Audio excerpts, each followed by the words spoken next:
Welcome to Conversations with Chuck Bennington. I'm Chuck Bennington, and I don't know it all, and I don't pretend to, but I do know that I love my son, and I want him to have a better, faster, smoother journey through the trials and tribulations of life than I had myself. So here's my documented journey, stories, lessons, and experiences that are really for you, buddy. I love you. And welcome back to another episode of the Fit Affiliate. Oh, not Jesus. I'm gonna edit That's that bit fine. out. Whatever. It's all the same. We're all on the way. It's all behavior and postulating. So much between the two. Welcome to another episode of the Conversations with Chuck podcast, the other half of Fit Affiliate. How are you, sir? I'm good. That's good. I'm very much so good. I look forward to being able to revisit conversationally this moment in the season of Vanessa and I's lives when I am at liberty to speak more about it. But good things happening that I wish I could speak to. Good news, good shit on the horizon. Good. Hey, and that makes us happy, and we will wait in eager anticipation of a reveal down the track. One way or another, right? Yeah, teasers. Just keep us stringing along. We're here for that's good. Like I got like a lot of notes as I've been going through. So anyway, just sort of catching up on stuff. I'm going through and putting together a coaching development course that I've been in the process of and meaning to and working on and off and like varied levels of like, deliberately. But these are all just from this morning because like it's finally really like codified. And I think it has to have been through the lens of looking at if I was exiting coaching, if I was moving away from coaching, what would be like the important things for me to make sure that I had thought about, considered, documented. I think when you're like in a thing, and maybe this lends itself to like some of what we're going to talk about today, it's very easy to lose sight of the forest when you are caught up in the trees. And that has kind of been me from a 10,000 foot view of my own thoughts and frameworks and ideas of coaching, but then also life and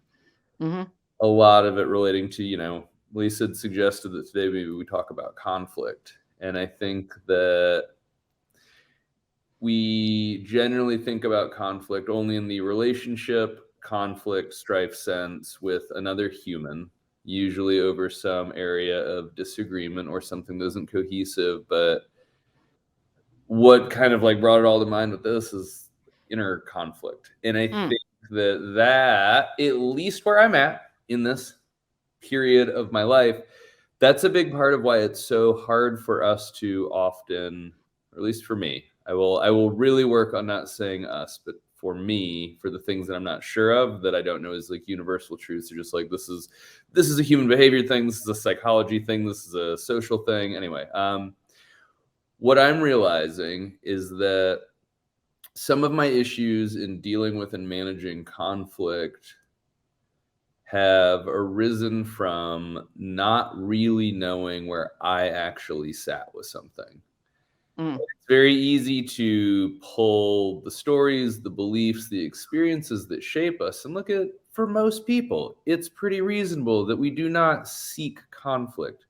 Humans are not wired to seek for conflict. We are wired for conflict to exist, but nature for sure figured out that with our soft, doughy, delicate flesh and our very, very long time to develop into a somewhat reasonably dangerous creature, humans needed other humans a whole lot more than, conflict was a positive evolutionary adaptation. So we, on some level, we don't want to like seek to have a bunch of fucking issues. I think at least innately, I don't believe that to be true. And I think that would be pretty easy to defend. And so there's some amount of like basic conflict avoidance that I think humans have in a tribal sense. And at least my own experience is that conflict was managed fairly poorly through most of my formative years. Not that conflict was overtly terrible, not that it was, super minimized, but there wasn't a lot of awareness, discussion, or skill work around like conflict.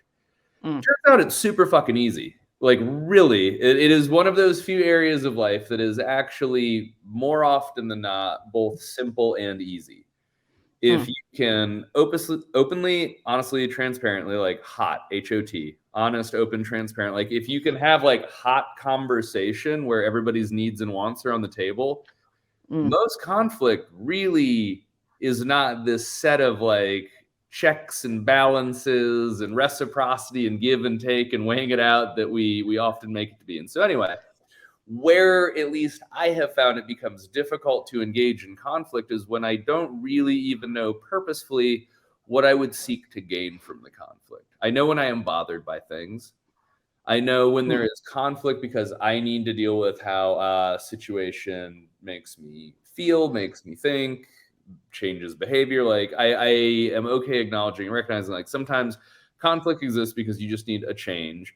But often I have found that I am unwilling to engage in that conflict if I haven't actually gotten to the point of posing what the reasonable solution looks like. And so that's a big life tidbit that I wish I would have recognized sooner, is that it's a lot easier to manage your way through and to the other side of conflict if you have the ability to engage in it from the position of posing a perspective that acknowledges the other person's and establishes a path of mutual resolution. And that's a fucking ton of work to basically say, like, if somebody else can feel as though you at least understand some degree of their perspective and how they feel about a situation, and you can bring some alternative, you're like, this is what solves it for both of us. Does this seem reasonable?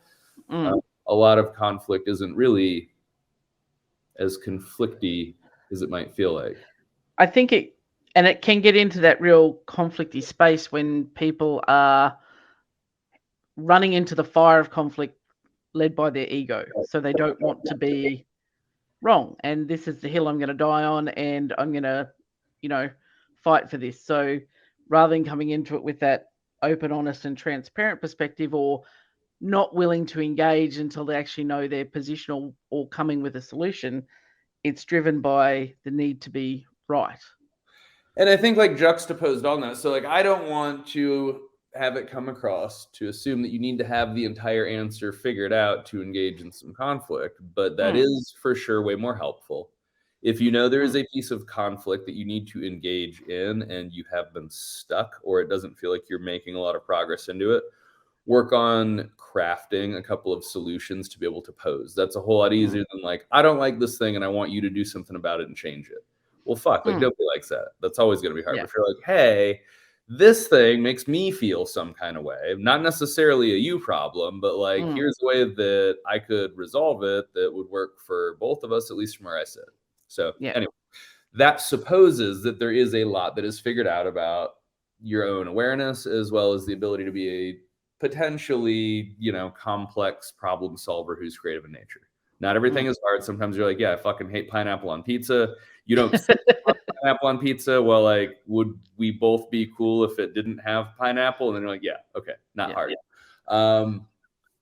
But maybe you don't know. Maybe the issue with the conflict is that you are so far into not really knowing or understanding what is bothersome or why it is a problem or how you would even go about solving a problem that can't be named, defined, or labeled. Something that I am working on at this point in my own life at, today years old, is being able to engage in the conflict conversation with a lot of just questions and unknown. Like, hey, this shit's making me feel this kind of way.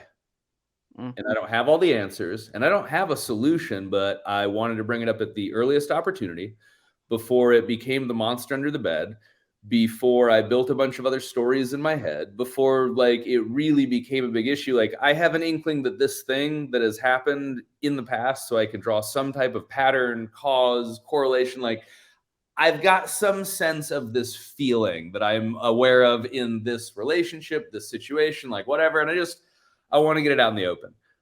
That's something I wish I would have started doing a lot sooner. I've been very good. I think a lot of it was like probably childhood coping skills and just like playing the game of finding mutual wins. Most people that I've done business with or been in some type of like relationship longer term, they're like, yep, I would say that is a strength of yours that I'm willing to speak openly about. And they're like, I can feel pretty comfortable in taking ownership of. I am very good at creative problem solving to find a solution that works for everybody. Like that is one of my superpowers. Yep. And so you would think that would make it really easy to go into conflict. But there's a whole other like host of issues and baggage in that. Well, you're playing with other people as well. So when you're going into, not necessarily internal conflict, but with somebody else or a group, you can go into it with this perspective and coming at that. But then if other people aren't playing that game, it's like, a game of tennis where you're just going to lob it up for you so we can start this conversation, and they just let it go past, don't. So it makes that can be a challenge. That's a hard thing to be able to sit with, is when you were met with dead air. Yeah. But you've got to, at least my perspective on it at present is, you got to get good at just like having it be water in a duck's back. Like, or if your potential, let's assume that like your conflict resolution does not go the way you would desire.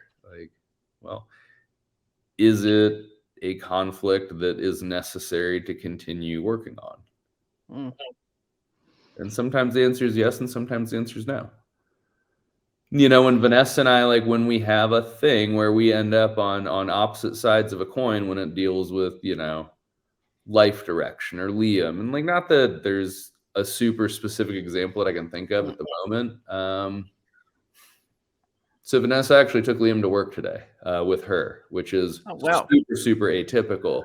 But he was just losing his shit about not wanting to go to school and wanting to like spend time with her. I was not a big fan because it wasn't the expectation. It wasn't the plan. Like, we pay a bunch of money for a school that is part of your schedule and your routine. It's not necessarily what I would view as the most like office appropriate thing for her to do, but she has the ability to do it, and her schedule permitted and the structure did. And it's a thing that like we've talked kind of back and forth on through the day. I'm like, I worry that we are establishing a conflict management mechanism for him where he's like, if I make the conflict so unpleasant, I win. And that is not the case. Like, that's not how you get to go through life. And Vanessa's also, she's better at paying attention to probably like 80-20 principle stuff and playing the long game. She's like, I've been gone 3 weekends in a row. I have the ability to do it today. I would like to spend the extra time with him. And if it doesn't work out, then I can take him to school midday. And so like, that was kind of like, that's where we found some resolution in it. But then like the conversation is, hey, I worry that we are rewarding and curating and creating like a bad strategy. And she's like, I understand that. And I agree. I think that there are times that I allow him to shape too much because I'm too worried about how he feels in that moment rather than thinking about the long term of like how it affects him in life. What's he learning from it? Yep. And so, but Vanessa and I have the ability to engage in conflict. And I guess like, I wish there was some better words to speak to it, but just like, friction. It is in the sense that I believe we were talking about it, we're looking at it in like interpersonal relationships and interactions. And it could be employer-employee stuff. It could be friendship stuff. It could be romantic relationships. It could be professional relationships. But at least that's kind of the lens that we're approaching it through, is just, conflict with other humans. And so Vanessa and I, we've gotten really good, intentionally, deliberately, by design, at speaking to and naming our conflict and like just going straight into it, because holy shit, it's so much better that way. Yeah. And I think anybody that's been in a relationship that has even low level or minor conflict that has just never had a light shined on it or never been acknowledged, like it gets gross. Most people, I believe, have experienced that, where something that rationally and logically, could be even a minor annoyance, but because it has gone unaddressed for so long, like it becomes a big fucking straw on the camel's back. Or it could be a real piece of conflict, like a real thing, like, hey, this needs to get addressed, but it's fucking gross and yucky and I don't want to deal with it. And so we're just going to keep kicking it further and further and further along. And the snowball just gets bigger and bigger and bigger the further and further it goes. And the more areas of a relationship it bleeds into. Yeah, the more things that get drawn into like, it. Fuck you, we can't go on a walk together because your mom's shitty with money. And you're like, what? So yeah, just we've found, and it builds up to resentments as well, and like that. Yeah, that's a lot it of becomes toxic. That's where resentment really comes from, right? Is like we resent the unresolved conflict, whether it's conflict between someone else and ourselves, or because we are resentful of other people that highlight conflict that we still have internally. Yep. You know, like fitness is a perfect, like, you know, example of that. There's tons of super fit kids that are super resentful towards a lot of the super not fit kids because really they still feel like they are not fit and like they're just mad somebody else gets to live the existence that they stay worried about all the time. Yeah. And like it also exists in the inverse. Like there's a lot of not as fit as they could be people that are super resentful of the super fit kids because really they know that like it exposes them to a piece of their conflict. They're like, I don't know what the issue is, but I know that I could be doing better.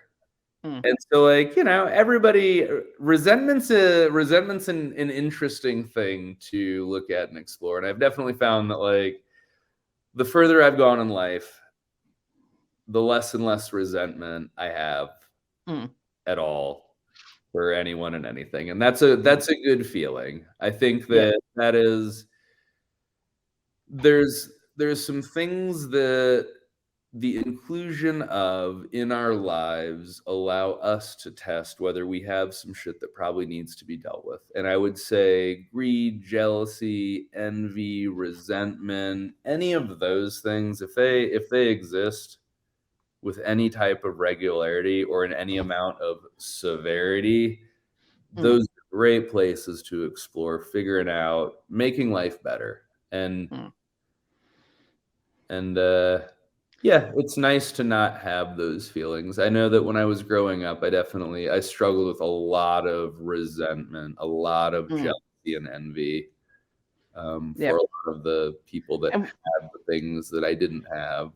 And when you look back, you can, you know, see it once you've moved on from that space. I remember once one of my good friends who is also a member of the gym sent me a message and she goes, you know, when I first met you, I felt like that you always had a chip on your shoulder. You're always like, you know, fighting for everything and fighting against everything, she said. And it's been good to see that sort of round out and change. And I hadn't realized that till I look back and go, yeah, because I was, you know, super, you know, resentful and you're just carrying little things and you're like, well, why not me? And, you know, why me? And then once you start to get past that and be able to let that go, you're like, oh, it's a lot clearer air. Like I feel in this position I am today, I feel a lot clearer than I do at that point. You know, it's weird, like, right? Yeah, and it's I don't know, it sounds super abstract. In a lot of ways it is. There's just interesting pieces of growing as a human where we are presented with the rare opportunities that we can recognize the progress that we've made in things that are less objective.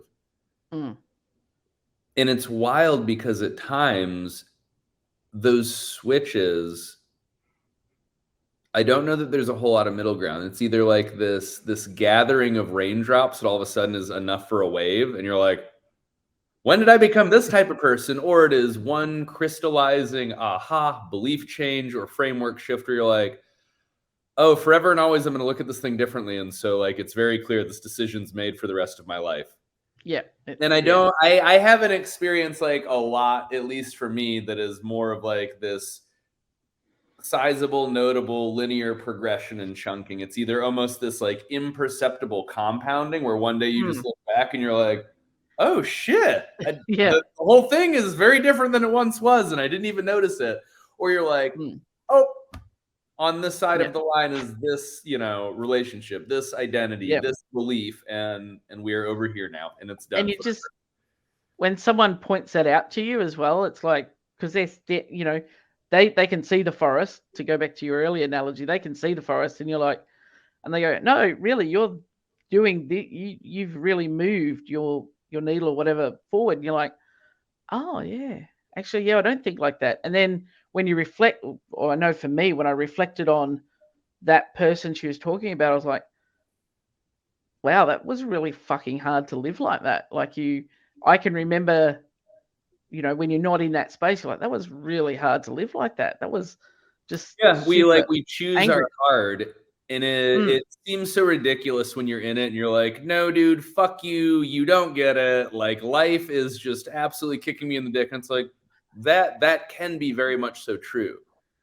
You are also electing to handle it in a way that does in fact make it worse. Because any of these situations that do exist, regardless of like your belief structure and you manifesting them or creating them, like, you are responsible for your contribution to the resolution. That'll never change. The problem is the problem. That'll never change. You do have the ability to influence how you feel about the problem. And I think that's been helpful for me, going back to where we're at with conflict, is like, do I just feel some kind of way, or can I actually label and identify what it is in this thing that is making me feel that way? Because I think that's been a good piece for me, that I have maintained a lot more, much longer, higher level relationships than most people that I've met in my life. For a long time, I labeled it very poorly as conflict avoidance. And to some degree, that is a truth. That is an area of personal growth that, like, I struggle with. I still am not very quick to go into complex conflict because, like, it's complex. But for a long time, I really negatively associated conflict avoidance. And I think what it is I was actually just better at having more appropriate value structures and thinking in longer time horizons.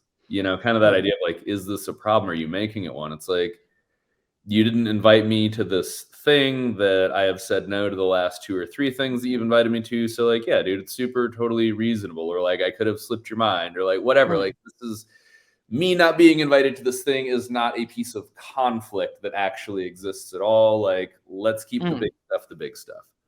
As a super shitty example, but yeah, I haven't really leaned into conflict a ton in my interpersonal relationships, but I've also, because I've known that I don't love a lot of conflict stuff, I've built more communication, connection, relationship strategies around like, well, I don't have to be good at solving the problem if I can be good enough at making sure the problem doesn't exist. And so if I can set better expectations in advance, if I can open more doors to feedback and communication through the process of like a relationship developing, or like 2 sets of interactions going back and forth, maybe we don't need to get to like a big piece of conflict or this thing where we're like, holy shit, we are no longer eye to eye. If you're continually refining as you go, it's a lot easier to avoid it. So like, I have not engaged deliberately in a ton of conflict through my life. There is a piece of it that is a weakness, but there is a piece of it that is a strength, because those things generally happen in life. They go hand in hand. But by creating better expectations, there's an enormous amount of conflict, an enormous amount. I would say the overwhelming amount of conflict we ever run into as humans, personally and professionally, can be almost entirely eliminated by better expectations in advance. And I believe it right now. Yeah, and look, I think that's true, and something that's always stuck with me is a quote that I got from Brene Brown, going, clear is kind, unclear is unkind. You can't be unclear with somebody about your needs or expectations and then get pissed at them for not meeting those, or even considering yourself, them. Right? And I think that that's an important insight to make reflective is, do you actually have anything substantial to bring to, the conflict if you don't know what the fuck you want out of it? Like, maybe you're just mad about this thing because, like, you're mad about all the things that relate to this shit because, like, you don't even know where you sit, what you want, what is really bothersome, what's working, what's not working. So if you can't be clear with what you don't like in a situation, Mm. you probably haven't earned the place to really try to change the situation. No. And it's when you, again, that comes down to, I think, as well, being able to remove the ego from it and going, you know, just because I don't like the situation doesn't entitle me to, you know, demand it be changed. If I cannot put a finger on why, you know, it's not just like, you know, a toddler going, I don't want peanut butter on toast for breakfast. Well, why? You wanted it yesterday. Well, I don't. Well, why don't you want it anymore? I don't know. I just don't. And then there's a meltdown. You can't, if you can't figure out why the problem is, because you're, you know, clearly as adults we're further developed, then, you know, it's, you don't have to, you don't get to just sit and demand something be changed when it's like, well, why is this a problem for you? I don't know, it just is. That's, you know, but you can't, you've got to take away some of the ego out of that, of going, I need to have my needs met. Well, and even just being able to, like, you know, if you think about the idea of, like, you know, the ego, not in the egotistical sense of like I must have my way, but just like in the sense of self, if we can step back with that toddler, it's like, are we approaching investigating conflict in a way that actually like allows us to solve it? Because you're like, you know, why don't you like peanut butter and toast? You like yesterday, and they're like, I don't fucking know, man. I'm 4. Yeah. But like, well, what is a reasonable alternative? What would you like instead? Yeah. You know, it's like I can't tell you why things don't sound good to me on a given day that do sound good to me on another day, but I can often tell you what I would rather have instead of the thing that I don't like that's in front of me. Yeah. And so, you know, like, can we really just like step back and look at, can we compartmentalize the conflict? Like, what piece of this is a thing to actually work on solving? Because this is not the me problem. This is not the you problem. These are not the issues of the ego and the self. This is not like the deep work and the inner child and the trauma and the stories and the baggage and the bullshit. Yeah. It's like, we just got to get the same toppings on the pizza. Yeah. It's, you know, like, it's not the end of the world. Able to understand, well, what are the feelings and the issues that will persist on the other side of this actual decision changing? Because those are the things that we have to take more responsibility for, because those are the pieces of self. You know, if we're looking at making that example make more sense, like if the neighbor has a rock on my hose and I'm not getting water, the rock is removed, and everything that exists in that entire situation is changed. If me and my neighbor have different pricing models with the water company because of our different income levels, potentially just standardizing the pricing doesn't change any of our relationships, our beliefs with money, our own value structures, and how we build like social hierarchies. And so, like, do we have a problem that in the solution of this problem, nobody is worried about like any of the sides of the outcome anymore, because there's no longer like a set of trade-offs of views, values, or beliefs? Well, that's a very different conflict to solve for. There's like, you know, there's conflict that is higher level conflict, and like there's sometimes like we just have a simple fucking problem to solve. And there's a lot of people that they bring these higher level elements of conflict into what really should be a fairly simple low level thing. And at least my own experience in seeing a lot of that is gym owners and their coaches, because there's so many other dynamics to those relationships that like turn the lights off when you leave should really just be like turn the lights off when you leave. But turn the lights off when you leave is like, fuck you, because you never onboarded me, and this place is a shit show. There's no expectations, and sometimes you leave the fucking lights on, and I don't know, I get in trouble for messing with the AC, and now you want me to deliberately fuck with the lights?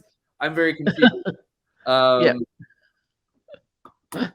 So, well, you know, and we see it a lot, I think, with our families and our parents. You know, like me and my mom trying to figure out things that should be fairly simple and non-consequential at times in my life has become a much bigger ordeal than it needs to be, because there's so many other dynamics to the relationship. But to be able to stop and be like, hey, Are we talking about people stuff? Or are we talking about problem stuff? And just being able to only simply identify and name and speak to that for both people in a given situation, that is a huge life hack. Be like, hey, are we working on solving all of the other relationship things that we have that this problem has highlighted, or do we just really need to deal with this thing and then the other stuff we'll work on as we go? Yeah. And a lot of times people be like, oh yeah, no, if we could actually just refocus back on solving this one very objective, very simple problem, I think that we would actually all end up in a much better state to work on dealing with the messy shit. So like maybe that's a tangible takeaway is, can you label people stuff and problem stuff? Can problem stuff be spoken to by both parties as actually wanting to solve it and resolve it? And then if that is the case, like just work on one problem at a time.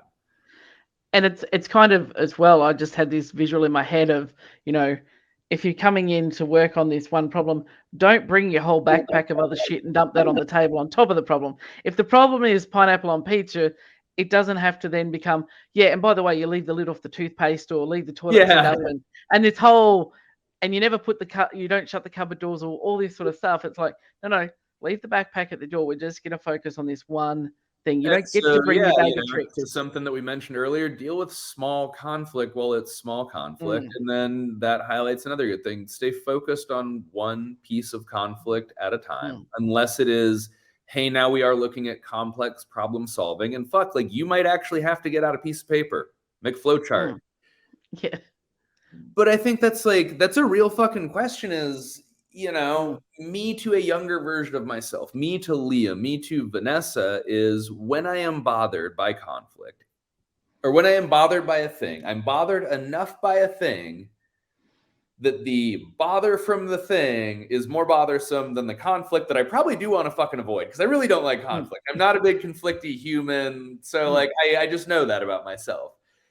So if it's bad enough that I'm willing to go into dip a toe there, the conflict, very rarely are they super complex problems to solve. Mostly it's a lot of like people problems have made a other problem worse. But I think too, you can, so someone will come and they will come to you with a, you know, raised conflict because something has triggered them or is an issue, but then that's not the real thing because they might be using that as just the outlet. So for example, if we keep talking about pineapple on the pizza, it turns out it doesn't annoy me that you don't have pineapple on your pizza, but I get annoyed the fact that you don't make decisions and aren't decisive. But that's the thing I'm bringing to the party, but I'm using this thing. And that's where the waters can get muddied. It's like, why is this such a big deal? What I have on my pizza? Like, why is this a thing now? But it's actually this other stuff. The universe provides. And so as Vanessa and I went through this thing where this morning, our conflict about, you know, what happens to Liam with the expectation, you know, normal Monday stuff. And then overall, like conflict as a whole. I'll come back to where my brain wanted me to tangent. But the real issue that we were speaking to after we went through it is that I felt like she undermined me. Like I will most often, and this is, you know, kind of where we spoke to it, is that the most often I am on team defend mom's decision with Liam. Like, nope, this is the expectation that was set. This is what, you know, whether it's my expectation, grandparents, Vanessa, just like whatever. Like, the thing is the thing is the thing. We're doing it. Forward we go. But Vanessa doesn't set the expectations that I extend to Liam and the family in as high of a regard as her own expectations, as most of us don't, right? Like most people value their own expectations way fucking higher than everybody else's. But for me, there's like a bit of inversion to it that I am more deliberate in trying to uphold her expectations because I recognize negative consequences for that in a lot of ways in our life. Like I extrapolate that out bigger on longer time horizons with Liam, but also just like, you know, how we become the people that we must become in order to have the destinies that we desire is that like blah, blah, blah, whatever, long fucking conversation, different one. But that was the real issue that we ended up speaking to. And she's like, I completely see it. I completely acknowledge it. And I too would be very bothered if I felt like when I tried to prompt something along in the relationship, even though the other person staunchly defended my ideas, my expectations, and my wants, theirs were far more malleable and less significantly upheld. And like, cool. Once that is acknowledged, all of a sudden, like almost all of the conflict drops away because now we can confront the true problem. And so now in looking at like deal making structures, it's not just about the idea of like, can we make this rational and logical? Because every piece of what Vanessa did today with Liam was rational and logical. She has been gone. She did miss him. He did miss her. She had the ability to.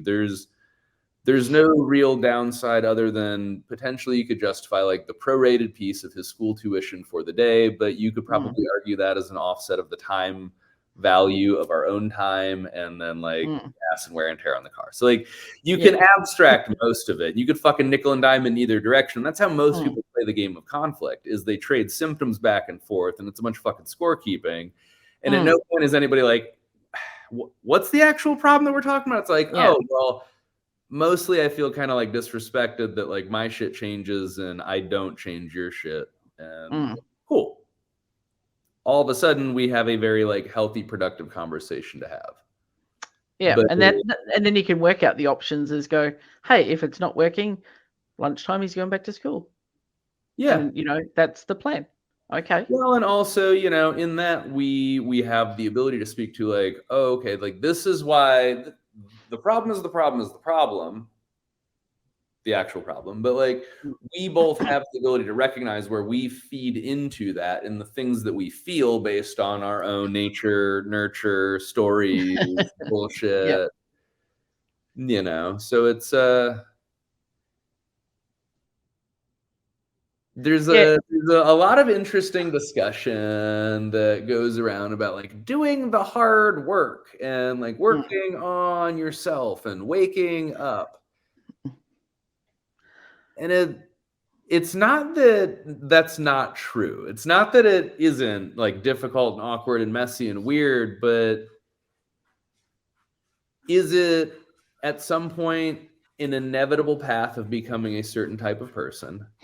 I believe so. And is it worth it? I think that is very easy to answer is yes. Because I have the, you know, I have the experience of having been on the other side of it. So maybe that's it, is, you know, everything is fine and grand and good when it is all hypotheticals posed, you know, in story format on a podcast from somebody else. But, you know, if Liam's at a point where it's like, dude, I don't know, like I'm dealing with a struggle and I don't know if I want to lean into this conflict. I don't know if that's the right answer. Is it a conflict that you can speak to and name? Is there a true problem to solve? Do you understand where the other person is coming from? Can you empathize with it? Can you see a path of resolution where both people's wants and needs are spoken to? Whether or not they're compromised, they're at least spoken to. And that's very important. You would find an enormous number of people willing to compromise a whole lot on their wants and needs, so long as they are actually acknowledged. That is an incredibly powerful piece of like working with other humans. People want to be seen. Yeah. You know, like, do you know what you would want to have come out of the other side of a conflict? Yeah, just, you know, there's just, I wish that somebody would have had me just spend longer thinking about conflict. And then you can always go back. And I guess that's where I was going to kind of go with it, is that like, I've been on the other side of it. I know what it is like to be a less developed and aware human than I am right now. And it would be very easy, probably not, but it sounds like it would be, to like just give less shits. But it doesn't work like that. And you can't turn it off. And you feel the way that you feel your whole life. You always have your feelings and emotions to deal with, but in paying more attention to them and being more aware of them, what I've experienced is there is this fucking like crippling kind of middle ground where you are overly aware and you become an overthinker and an over emoter, and you can ebb and flow in and out of that state. And it's very easy to do. At least for me, as myself and my own personality, it is very easy for me to overanalyze. It is very easy for me to overfeel. It is very easy for me to over empathize. But I would still choose that over the incredibly emotionally volatile creature that I once was, that like I just didn't know. I was just fucking mad. I was just fucking sad. I just like insert whatever kind of emotion, like I don't know, but fuck you. That was a lot of it. And so if you would have to choose one side of the continuum to err toward, I would advocate for the paying more attention, thinking more, feeling more, being okay, conflicting more, but be very deliberate. And this is what I got wrong, is I didn't spend time refocusing the idea of like internal conflict. I took the story that I had told myself about needing to spend more time on external conflicts. And it's not that that wasn't true. It's that I hadn't done enough of figuring out what the actual conflict meant to me to really appropriately work on solving it with another person. Yep. And I think that like you've done a lot of that hard sort of growing work, and I've been through that process myself. So we know the value in that, and we know what comes out the other side of that. Unfortunately, a lot of people don't like to dip a toe into that because, again, for the same reason that they want to avoid the conflicts, is it's icky, it feels hard, and like, why do I want to unpack that?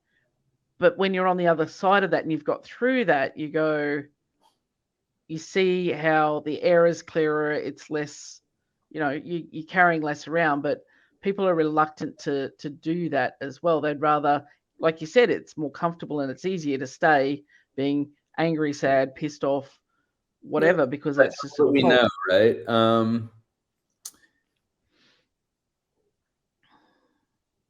I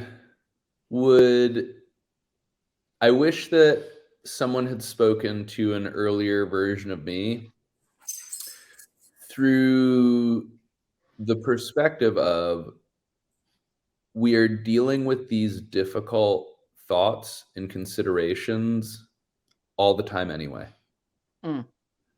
At what point in your life did you not toil away on some level internally with the depression, the anger, be like, I don't even know why I'm so fucking mad. Well, instead of being mad about not knowing why you were mad, did you rephrase it and just spend a couple seconds sitting with like, why am I angry? And I didn't. And like, it seems so fucking stupid and so simple to say now, like, oh, wait, what? You were just like mad about being mad, but you didn't stop to really figure out why you were mad. And like, yep. Just went with it. That doesn't make a whole lot of sense until you stop and go through the actual process as an exercise for yourself. But, instead of really just being overwhelmed with, and so I guess making it more useful, say you have an overall negative emotion that you assume is born from some types of conflict that exist. Understand first that it is a human emotion, and just like hunger, it is a thing that exists. You can have more of it and you can have less of it, and you have the ability to shift that. And so like, that is an important belief to recognize, is that whatever conflict you assume feeds into this emotion that you do not like to experience, do not make the faulty assumption that there is some world in which this conflict or any number of conflicts absolves this feeling from your life. Because that is a false belief that will drive you potentially to fucking suicide. Speaking to a version of myself, is that like, if you ever expect to live free of depression or free of self-loathing or free of anxiety, I would caution you to walk very carefully on something that I believe to be very thin ice. I don't at least where I'm at in my own life and journey, I don't believe that those are things that we ever exist in an absence of. We might have moments where they are not as present or aware, but the negative pieces of the human condition, I feel like they're with us always and forever, and we either become more or less tuned into them.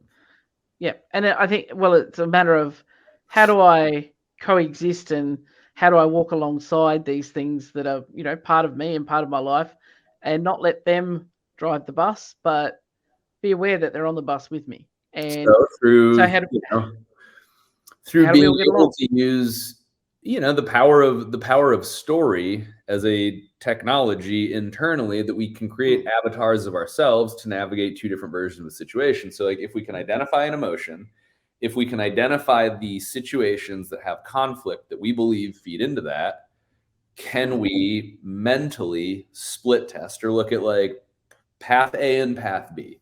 If we can isolate all the other stuff, we're not like worried about like, well, he makes me feel this kind of way, or she always talks to me like that, or like, baggage, bullshit. If you're like, all right, the problem is the problem. This one thing, if I handled it in this way and this way, regardless of the overall outcome, at least what does the emotional impact feel like? Can I get there in my head? Can I at least go from emotion to conflict to two potential paths with it? If I can do that, then I'm probably a whole lot further ahead than I am further behind. And so you at least have an assumption to test. And that's a way that I wish I would have thought about things sooner, is that a lot of where we attach. So my guess is that, you know, you wanted to talk more about kind of like this emotional stuff and conflict rather than just like tangible problem solving, right? Because like objectively, most things tangibly can be pretty figure outable. Most things are pretty figure outable. Yeah. And so really it's like, how do we manage the emotions and the feelings that come with conflict? And by recognizing that they're there no matter what, by being able to isolate and then build potential alternatives, thinking about the ideas, testing assumptions.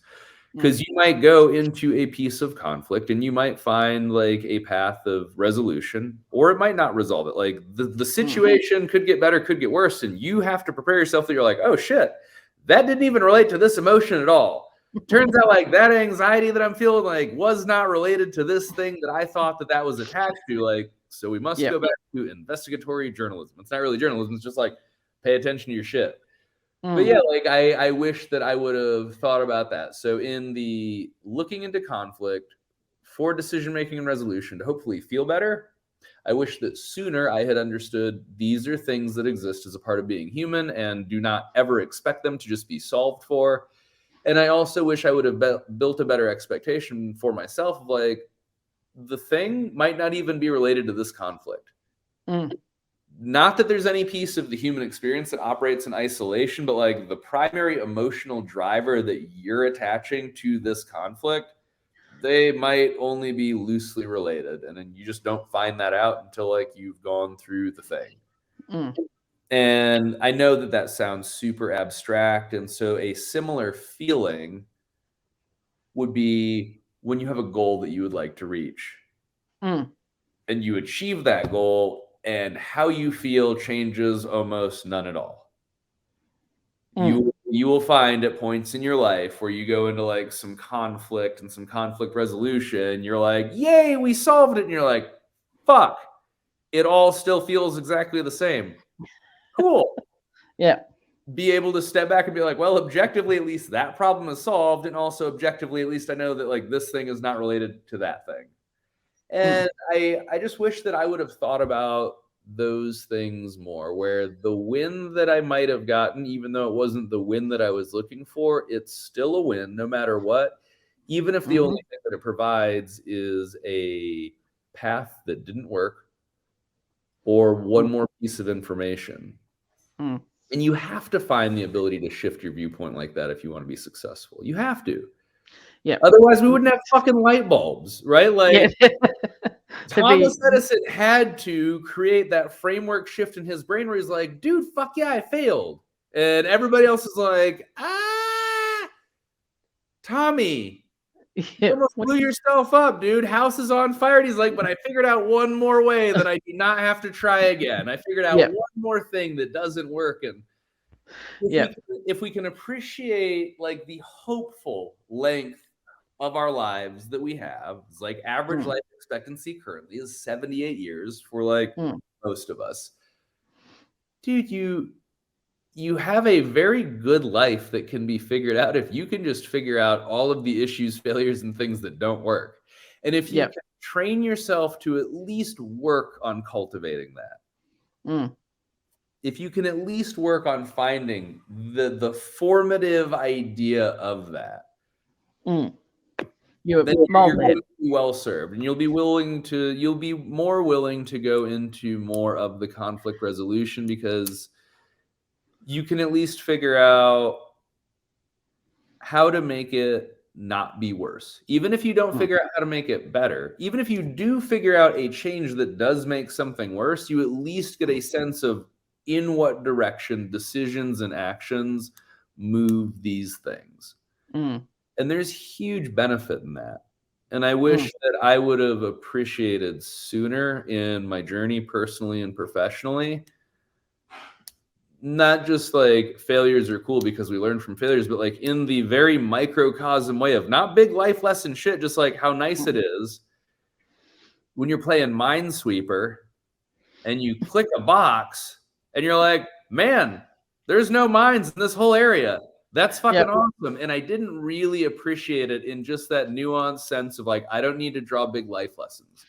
I don't need to have big ahas and crystallizations. Sometimes you can just figure out like, oh, this person does not respond to talking this way at all. Cool. Awesome. I no longer need to have any like doubts, frustration, issues. So like good example of that. There's a woman that owns a medical practice locally. Vanessa and I have built a good relationship with her and her husband. They co-own it. They're fucking super successful, awesome people. We get along really, really well with them. Creepy levels of synchronicity to our homes. They have a white home with black trim. They have stenciled black background and white marked stuff on their front and back porches. They have egg chairs on their front porch. Okay. A lot of wild shit. The lady is not on the same page as Vanessa with texting communication cadence. Vanessa and I text a lot. It's been a big piece of our relationship. It is a form of communication that we find favorable to our lives. We enjoy it. We use it often. I like that there's historical records. I like that I can go back to things. I like that I can screenshot things, like whatever. It just it is a good utility piece. This woman, she doesn't like to text. It's not that she's unable to. It's not that she doesn't see the value in it. Like she's busy, and it's just not like that is not a form of communication that she chooses to engage in. But not knowing that, Vanessa brought a lot of other like issues and stories and baggage, and what amounted to, in a low sense, like conflict to deal with in the relationship. He's like, I don't think she values me. I don't think that she respects me. I don't think that, she sees my time at the same level as hers. Turns out she just doesn't prefer texting. But it's really easy to take something like that. And I think most of us can appreciate where we create these stories in our heads about expectations that we have that we never deliver to anybody else, or we don't even know that we have. It was like, well, what timeline were you expecting her to reply on? Well, like, I don't know, but sooner than this. Well, like in that helped her be like, oh, you know what? To bring the whole thing full circle, like in this conflict, I don't even know what it is that I would actually want. Was there an expectation that was actually communicated? And can we separate like the people from the problems? And unfortunately, we don't separate the people from the problems, and we bring over all that insecurities and all the rest of it, going, well, they must not like me, or the rest of it, and not even breaking it down to something quite so simple, because not everyone, clearly 90% of people in your life, when you send a text, you'll get something straight back. It's very rare you get delays. And so it's almost like that inbuilt thing that you're conditioned to expect. If I send something, then I'll get something back. Whereas, that's without even communicating expectation, it's just a learned response, I guess, from, whether it's texting or whether it's, in conversation, or whether you ring someone, you think, well, they're going to call me back or whatever. We learn these responses and behaviors and then when somebody is an outlier to that, it doesn't make us stop and blink and go, oh, I wonder why they're like that. We instead overlay our shit on top of that. Yeah, and make it about us. We could, and we probably should. And I think something that's really interesting is when we set expectations that we have that create some type of conflict, but where we're really lacking awareness is in identity. And, and like that, I only thought about that as you were kind of talking through it. And I was like, maybe we had an unreasonable assumption because they are that much further along in the game, that how I think about texting communication is very different than how somebody that is making multiples of millions a year thinks about texting communication. And like that, it could be just a bandwidth issue. It could be like a very specific time blocking issue that, like, text messages about these types of things from these types of people get answered at these times. And if I don't make it through the list, then like, no harm, no foul. I don't feel any kind of way about it, but like, I'm on the other side. Like, I don't know that at all. That could be an assumption, but like, it's really interesting that we sometimes don't overlay, I think, identities as we look at expectations and where we find conflict. You look at like dropping bars in a CrossFit gym, right? When somebody new comes in, they don't have any expectation that bars are going to be dropped, and the conflict actually originates because they're not ready, willing, and able to drop bars. And we're like, fuck, dude, you're going to get hurt. You're going to go to Snap City. Like, don't you try to save that clean and jerk, Susan. It'll fucking break your goddamn back, woman. And so we have to reset the expectation to change the identity to encourage the behavior so that there's not conflict. But then we end up feeling fucking dumb when they drop an empty bar. And we're like, what are you doing dropping empty bars? And they're like, what the fuck, man? I thought dropping bars was the answer. And you're like, well, only when it's supposed to happen. And I never communicated that expectation clearly. Here are the parameters. And it's, that's a really funny example. All the members from my gym who've now gone to other homes, we didn't encourage dumping the bar unless it was safety. Like this, if you can lift it up, you put the damn thing down. But now there are other gyms where it's like barbells crashing around them. They're like, and the coach actually said to one of the girls, said, you can just drop that from the top for a deadlift or whatever. And she's like, it's going to take me a really long time to do that. So just and you still shouldn't. Yeah, well, yes, she hears my voice, and they're all like, I'm sure Lisa can hear these, through the atmosphere that these barbells are being dropped, but they don't have that identity that that's okay, because that's not how they started, and they have this inner conflict going, if I drop this, Lisa's going to be mad at me, even though Lisa doesn't coach me anymore. It's like, it's not, that's not who I am. That's not what I do. I don't have that. They identify like huge big bro dumps as a bad thing, and they're like, that's not me. And it creates this whole turmoil. Even they're standing there with a barbell and someone's saying drop it, and they're like, nope, can't not. Well, and I think like that's a thing that I wish that I would have realized sooner in like running into conflict, was being able to speak to conflicts of identity. Because you will often find somebody on the other side of some shit where you guys are vastly incongruent because they have already built an expectation for how their place fits into this conflict, this issue, this problem. They already have a predetermined set of viewpoints, thoughts, ideas, and solutions because of the identity that they are looking at being in that role. Anyway, that's a separate conversation that can get very long-winded, but we tend to be able to head down one rabbit hole and like they're all related, and like I guess like that's the thing to finish on is like, well, I mean, separate the person from the problem. I mean, only so much as you can, because you can't. Yeah, but you can't. ultimately, don't bring your full bag of party tricks to the table, and look. Yeah, like can you at least segment like a little bit? Then you're probably doing better than not segmenting at all. And that's it. Is like everything's on a continuum. Just work towards better, avoid making things worse. And make it healthy wherever you can. Like healthy conflict, like, is where growth happens. You know, I know as a coaching client and for my own coaching clients, being challenged and having conflict on that level, that's healthy, that's leading to growth. Let's have more of those conversations. Yeah, well, like it eventually And becomes don't avoid like it. some of the more enjoyable stuff. Yeah. All right, All my right. friend. Good chat today. I look forward to Thanks our so much. next one, as always. I'll chat soon. See you. Thank you so much for listening to another conversation with Chuck Bennington. Hope it was enjoyable for you. Hope there was some value and some benefit in it. Maybe even had a laugh or two. Even though these are primarily for me and Liam, we sure love to help a friend in need, because it's a friend indeed. So if there was some piece of it that was good, please feel free to share it with somebody else and pay it forward. If you think what we're doing is rad and you want to support it, please just like, subscribe, share, tell a friend. Appreciate you, dudes.